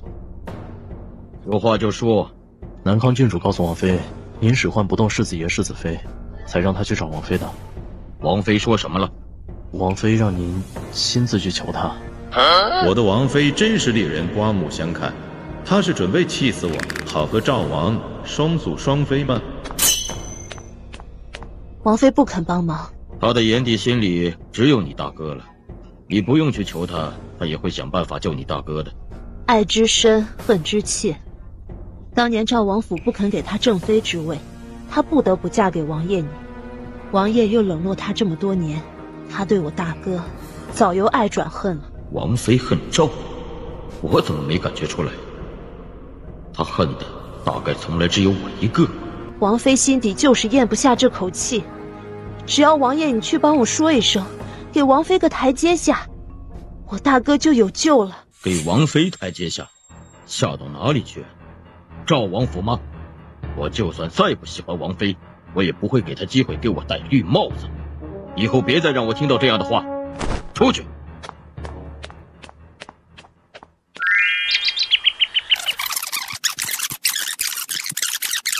这后续的发展怎么跟我们想的有点不太一样呀？本来是要么王妃找我们，要么父王找我们，最后怎么变成要父王去求母妃了？父王母妃不会冷战吧？冷战？什么意思？就是你不搭理我，我不搭理你，都在等对方低头。等母妃低头倒是可能，但不搭理母妃，你高估父王了，他办不到。不搭理母妃，父王办不到。确定？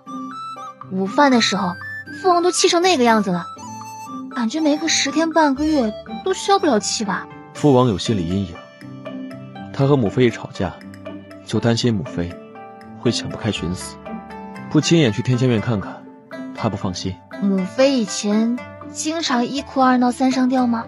我觉得王妃不是那样的人啊。王妃的性子应该是那种一旦寻死就是真的想死，绝不是闹着玩的。母妃只上过1回吊，在怀我的时候，不过就那1回，把我父王调出了心理阴影。虽然知道不应该，但是真的好想笑啊。那南康郡主上过吊吗？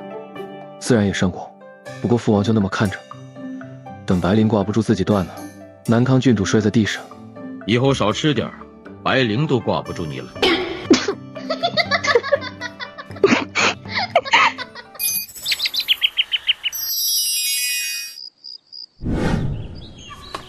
也不知道赵王情况如何了。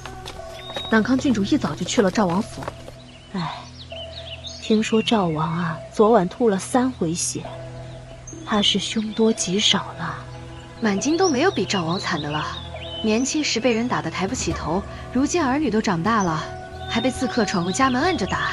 我能说这回我想去赵王府救赵王吗？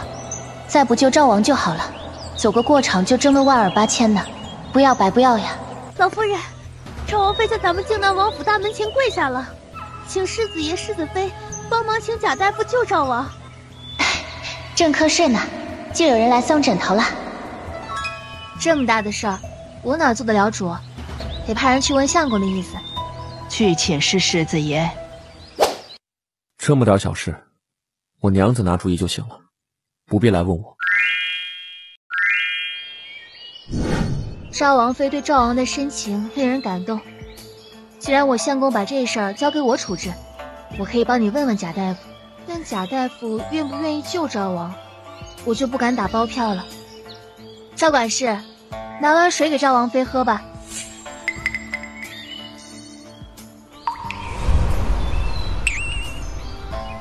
贾大夫说人他可以救，但诊金要2万两，1个铜板都不能少。只要贾大夫肯救，多少诊金都行。赵王妃起来吧，你先回赵王府，贾大夫一会儿就去了。世子妃，王爷找您。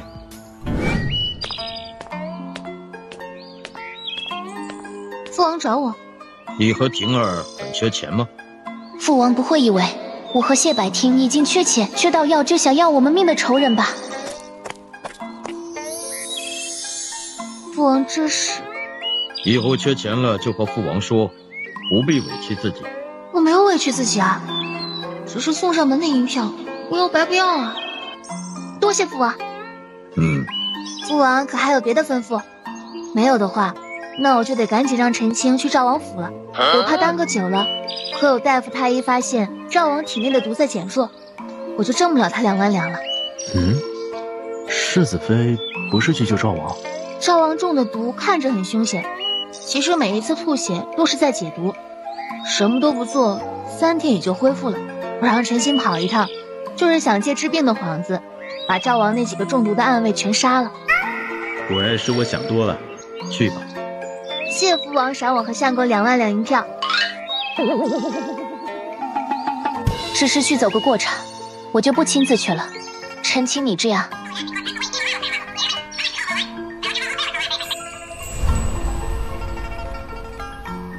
陈青连把脉都不会，他不会露馅儿吧？连赵元正都看不穿赵王中的毒，赵王妃跪求大半天才把人请回去，谁敢质疑？放心吧，陈青应变能力强，这么点小事难不倒他。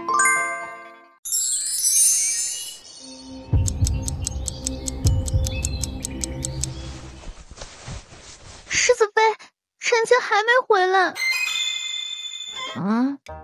这么担心陈青啊？没，奴婢才没有担心他，奴婢是怕他搞砸世子妃的事。世子妃睡着这半个时辰，半夏迟迟不见陈青回来，急得跟热锅上的蚂蚁似的，把奴婢的头都给钻晕乎了。你再打趣我，我就不理你了。陈青不错，你要喜欢他，我撮合你们。福灵欺负我，世子妃也欺负我，我不理你们了。半夏，去开门，陈青回来了。就不能叫福灵去啊，非要叫我去。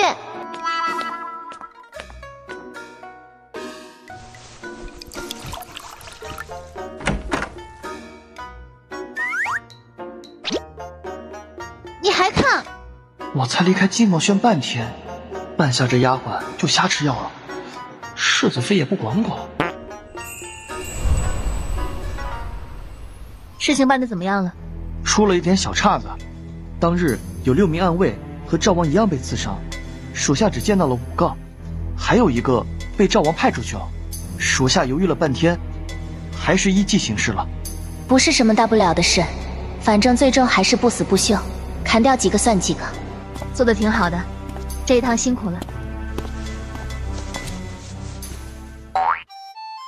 世子妃赏太多了，收下吧，回头娶媳妇用得上。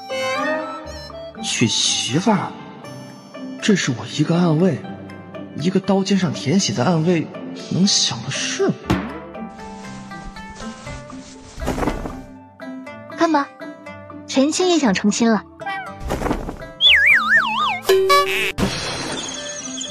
我不是，我没有，世子妃你别乱说啊。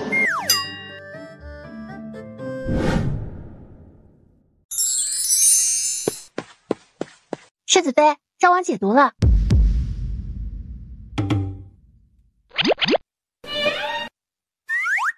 赵王怎么解毒的？赵王所中之毒剧毒无比，用了赵王妃2两血肉入药，才救下赵王一命。赵王那些暗卫就没这么幸运，都一命呜呼了。用赵王妃的2两血肉入药，我没教陈青这个啊。这是王爷开的方子。那你没告诉王爷，我的天山雪莲丸是假的吗？说了，但王爷坚持要属下这么做。世子妃，王爷去天香院了。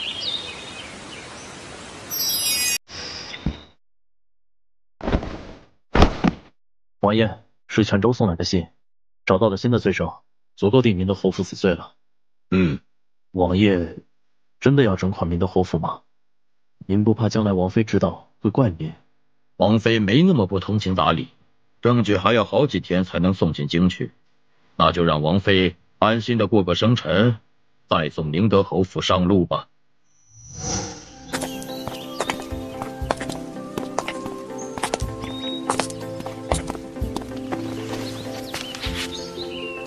一整天没见了，有没有想我？一身的汗臭味，快去洗澡。有那么难闻吗？你说呢？我去洗澡。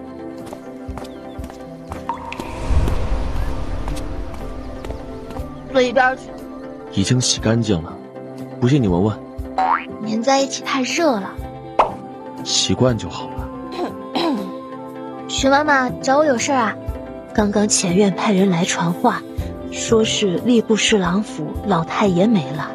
看看以前南康郡主管家的时候路是怎么送的，照着准备一份，让赵管事送去。新安郡王他们把火锅铺子和烧烤铺子都准备好了，随时能开张，让你们挑个日子。这么点小事儿，你拿或者他们拿不就行了？他们觉得你随手指的日子，也比他们包括我在内精挑细选的好。你随手指的日子，也比他们精挑细选的好。啊？我有这么厉害吗？要不要就真随手指一下，看看效果？哦，不行，开个铺子不容易，还是找本老黄历翻翻呢。铺子开张的日子就定在3天后吧。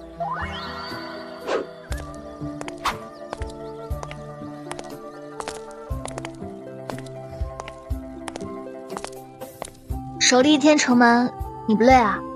不累。真的？到底累不累？晚上睡觉你不就知道了。亏得我还心疼他守城门会累，还有力气想这事，累才怪了。我还以为世子妃也身体不舒服，不能来请安呢。昨被谢百庭折腾到后半夜，吃完起了一会儿，这老太太就以为我身体不舒服。等等，府里谁身子不舒服？二少奶奶有点不舒服，三姑娘中暑了，养了几天还没好。怎么会中暑呢？前些天府里兵将不就往各院送冰块了吗？哪怕降暑效果差些，也不至于到中暑的地步吧。三弟妹在想什么？哎，我家老爷时运不济，等了许久才等到刑部侍郎的位置空缺，结果被人给抢了。现在吏部侍郎一直空出来，又碰到我明德侯府。老夫人大喜，三太太大喜，朝廷任命三老爷为吏部左侍郎了。此事当真？宫里已经差人来报喜了，错不了。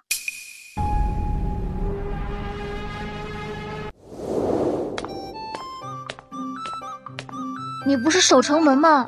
怎么回来了？回来陪你吃午饭。这就不用了吧，来回跑多累啊。冰镇的营养莲子羹还有吗？奴婢这就去盛。我不是让陈青送了不少去吗？还没吃过瘾啊？你体内寒气还没有完全消退，不宜食太多。我一口也没吃上，全被他们抢了，一口也没给我剩。我一口也没吃上，全被他们抢了。那我明天还送不送啊？接着送。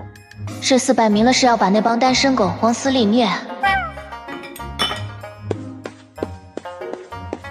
世子妃，红绫不小心掉莲花池里去了。啊，伤到没有？奴婢也不清楚，奴婢去看看。红绫伤得很严重？伤的倒不重，只是摔下去的时候手被砸到了石头上，有些红肿。但红绫不是不小心摔进的莲花池，她路过莲花池的时候，正好听到三房两丫鬟说三老爷升任吏部侍郎的事，言语间对老爷不敬，红绫就说了他们2句，结果那2丫鬟趁着红绫路过不备，脚下使绊子，这才摔进了莲花池。红绫可是我姬墨轩的丫鬟，我要是坐视不理，以后谁还敢在外面维护我这个主子？三叔盼升官盼了许久，好不容易才得偿所愿，先让他高兴几天。你要做什么？回头你就知道了。回头是多久？半个月之内吧。好吧。福灵，去拿些药膏给红绫，再安抚她一下。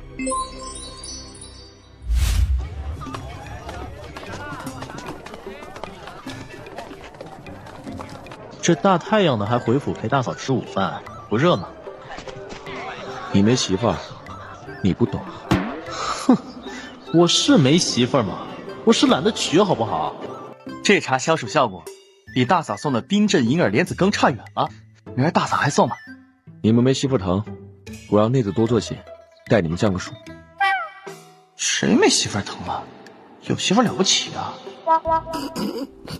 穆兄笑得这么开心，你有媳妇给你送消暑？不就成亲了吗？至于这么嘚瑟吗？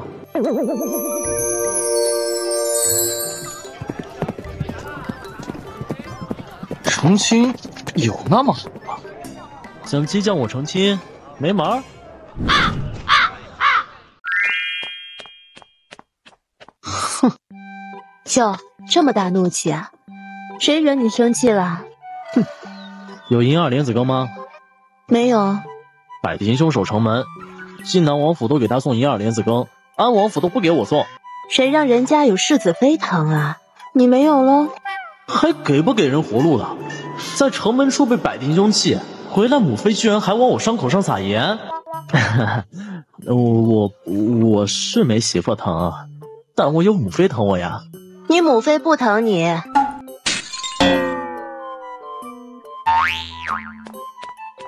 马上吃晚饭了，你不吃了？我不饿，吃饱了。三位爷，吃碗莲子羹消消暑气。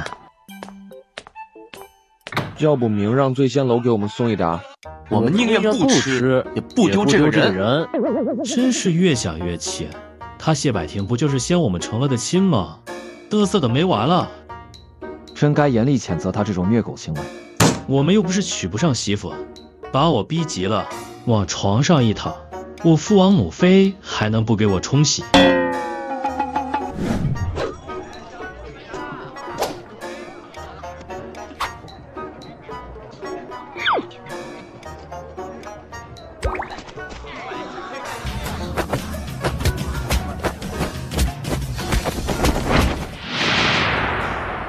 打完了，舒坦多了。走了，回家让娘子给我上药。哦对，你们先别强忍着，记得找个药铺看看。我这就进宫找皇上，我死都不要和他一起守城门了。你们抢靖南王世子吃的，抢不过就联手打他，打不过就进宫告他的状。他故意气我们在先啊！哎，他有媳妇儿是事实。哎呀，行了，也别羡慕了。真的，这就给你赐婚啊！不用，我这就回去和晋南王世子接着守城门。告状都找不到地方告，这日子真是没法过了。话说我有郡王妃呀，百庭兄说的，咱找他去。已经在来的路上了。哪条路啊？就是条官道，自己等吧。哼，在等到我的郡王妃之前，大嫂给你的绿豆汤莲子羹，有你一碗，就有我们半碗。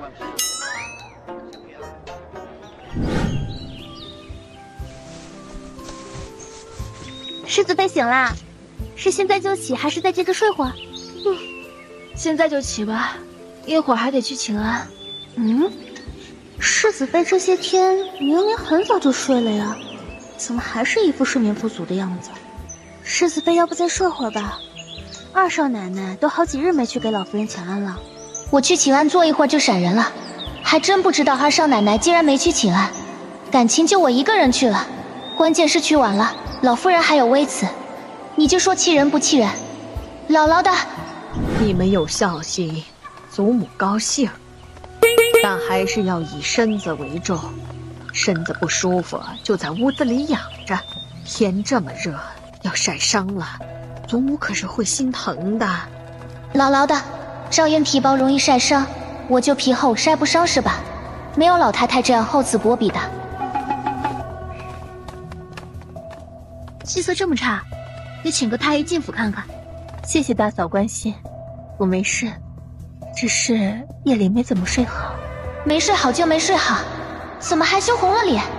早几日就听说信安郡王和齐国公府大少爷他们又要开2间酒楼，我还以为是天下第一楼要开分楼，没想到是卖火锅和烧烤。前些天信安郡王他们不还来咱们靖南王府和世子妃学做烧烤吗？怎么就开酒楼啦？烧烤味道不错，开个酒楼大家就都能吃到了。信安郡王他们开酒楼的事儿，你知道？我知道你和信安郡王他们关系好，但眼儿允儿他们才是你的手足兄弟。这么好的挣钱机会，你怎么不想着点儿允儿他们呀？我不赞同老夫人的亲疏之分。相公之前中毒，缠绵病榻，谢安郡王他们隔三差五来陪相公说话解闷。我和相公出事，谢安郡王他们披星戴月的找我们。相公进宫给皇上做烧烤，谢安郡王他们陪着。相公被罚守城门，他们还在。在我眼里，谢安郡王他们就是相公异父异母的亲兄弟。我压根就没想开过酒楼，是谢安郡王他们吃得高兴，央求我开的。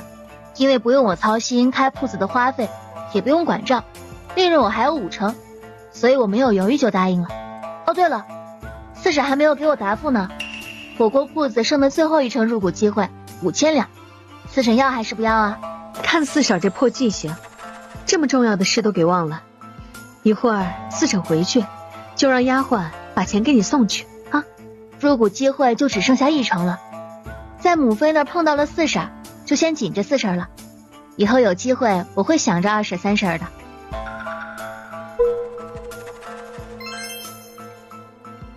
腿麻了，缓缓再走。这次是什么情况？他哪里像腿麻了，分明是不想走。松鹤堂里这些人一开口就在我雷区蹦跶，让我分分钟想口吐芬芳。不过谢百庭不是无的放矢之人，他这么做应该有他的理由。行吧，那就再待一会儿。老夫人，王府门口来了个女人，还带着2个孩子，说是三老爷的外室。好极了，这要不是谢百庭的手笔，我名字倒过来写。干得漂亮！什么乱七八糟的女人，也敢来我靖南王府撒野？还不快把人给我撵走！人家都找上门来了，直接撵走还是会传得沸沸扬扬，有碍三叔和咱们靖南王府的名声，还是得和当日有人上门寻衅我那样，当众让三叔揭穿，再把他们送去大牢蹲上1年半载的，不然真当我们靖南王府好欺负了。那日从青州来的男子败坏我名声，老夫人和南康郡主可是审都没审就直接要定我的罪，现在轮到三老爷，倒是问都不问就要把人赶走，见过护短的，护成这样的可真是头一次见。不能赶走，那就先把人接进府吧。老夫人是气糊涂了吧？人家是带着孩子来找爹的，大庭广众之下接他们进府，不等于是承认了？何况区区外室和私生子，配从我靖南王府大门进吗？你们三叔还升任吏部侍郎，这要是传出他养外室，这位置他还坐得稳吗？三叔要是没养外室，王府大门口那母子3人和三叔没关系，谁还能往三叔身上泼脏水不成？大庭广众之下处置此事，更显得我靖南王府坦荡。这要任人揣测，就不知道会传出什么样的流言蜚语来了。三嫂，不去王府大门口看看吗？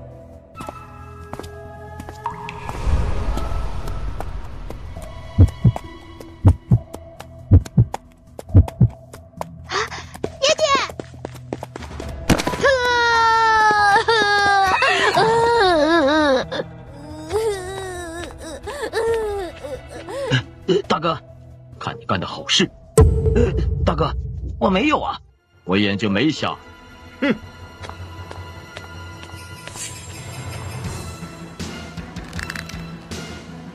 谁让你进京的？呸！渣男，就会哄女人。爹爹坏，爹爹不好。不是老爷派人去接我们母子的吗？是靖南王府派人去接的我们。是我帮三叔接的人，三叔不用谢我。没见过相公这么会气人的了，他还想三老爷谢他，这会三老爷估计都想拿着40米的大砍刀谢他几刀子了。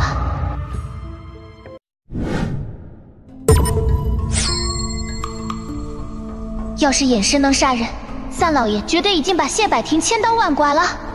你可真是我的好侄儿，这都是侄儿应该做的。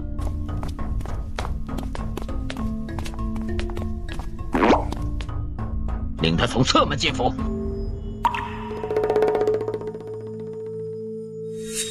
你之前不是说半个月之内吗？这没超过半个月啊。丫的，别说老夫人和三老爷了，我都想揍他。这热闹明明3、5日就端上来了，却骗我说半个月。你这爱吃瓜的性子，我告诉你3、5天，你会等得着急。行吧，看在这瓜还算解渴的份上，我就不跟你计较了。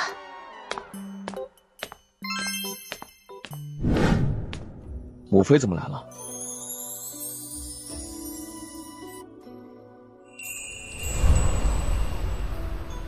都已经伤了有几天了，王爷的手怎么还不着？难道还没好吗？奇怪，父王回府的时候手上并没有裹帕子啊。刚刚丫鬟禀告说，那母子3人是世子派人接回来的。是我派人去接的。这么大的事儿，你也不和我们商量一下，就擅作主张。三叔养外室的事，老夫人当真是今天才知道的。三叔倒是和你商量了，有结果吗？老夫人不会觉得送俩孩子1人1只长命锁，就能把他们打发了吧？你这老夫人可是一向以靖南王府名声为重，我俩稍微有那么离经叛道，就会把我们痛斥一顿，还要罚一顿，以正加贵。现在却抖出了不仅包庇3老爷养外室和私生子，还变相的纵容，真是啪啪打脸啊！还有老夫人和3太太，平常处得跟亲母女似的，这一下得彻底伤透3太太的心了吧？我还以为老夫人蒙在鼓里呢。老夫人送那对龙凤胎的长命锁，还是孙妈妈亲自出府命人打造的，没有十足的证据，我可不敢随随便便帮三叔接人，乱我靖南王府血脉。俩孩子都有6岁大了，我们竟一点都不知道。世子是怎么知道的？你来说吧。完全是凑巧，我们离间去找云大少爷，结果走错路去了随州。随州知府一听我们是靖南王府的，奉命出来找人，就以为是三叔让我们去接他的外室，也就是随州知府刘大人的妻妹。我们刚从酒楼吃完饭出来，他们就被带到了跟前。虽然当时被及时拦下带走了，但我们还是看见了。本来当时就该派人把他们母子3人送回府，和三叔一家团聚，但我们是奉命去找云大少爷的，没找到云大少爷，倒把三叔养的外室找到了。我们怕皇上知道了会气死，就暂时把这事情压下去了。后来把云大少爷找到了，没了担心，相公就派人去随州查证，然后将他们带回府。怎么说也是靖南王府的血脉，不知道便罢，知道了哪还能让他们流落在外。那2个孩子眼下正是要读书启蒙的时候，在随州长大，将来被接回府，难保不会被人笑话是从随州小地方来的。我怎么生了你这么个孽障，还不去祠堂给我跪着好好反省？要反省岂只是3老，你也要的好吗？总不能因为你是老夫人就包庇无罪了吧？杨氏和龙凤胎才被接进府，他们只认识三叔一人，要罚三叔也得等把他们安置好了再吧。人生地不熟的，把2个孩子吓到了就不好了。这是把我当好人了？好吧，我本来就是好人。世子妃心疼俩孩子，我给你半天时间安抚他们，傍晚去祠堂领40大板，给我跪3天，好好反省。老三才接管吏部侍郎一职，正是忙的时候。天气炎热，佛堂幽静，这明日起，老夫人搬去佛堂避暑1个月吧。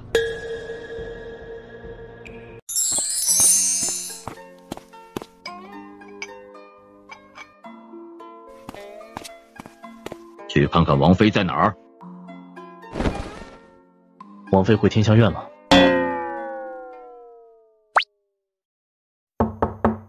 进来。你怎么来了？我也不想来的好吧？母妃让我来帮她看看父王手上的伤。她怎么不自己来呀？母妃说你不想见到她。虎口处一点小伤，这么几天了都还没好，恢复力这么差。上回被母妃绣花针扎出来的伤痊愈没有？虽然伤不大，但拖久了也是会要命的。我给你请个太医看看。那你还不去守城门？我告假了，今儿不用去。父王，你好歹是个将军王，威名赫赫，令敌人闻风丧胆。怎么母妃伤你这么容易？绣花针你躲不过去就算了，这回又是怎么伤的你？你母妃抵得过千军万马。父王，你不会是真的喜欢母妃吧？谁看出来我喜欢你母妃了？除了我娘子，谁还有这么好眼力？也对，你随你母妃肯定是不会有。这话怎么听着那么不对劲呢？父王还有公务要处理，你退下吧。待会儿去天香院，让母妃看看你伤口，免得她担心。你母妃不会自己来吗？这么热的天，母妃来回跑太累了。你父王我就不会累是吧？从外院到天香院这么点路就累了，那你还让我去守城门，我就不累吗？把他给我丢出去！世子爷，您别让属下为难。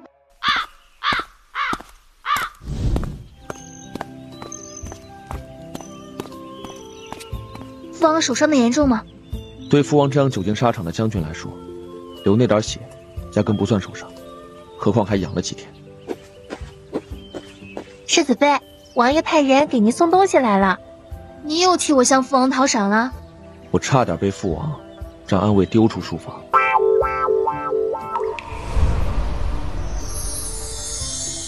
你确定没替我讨赏？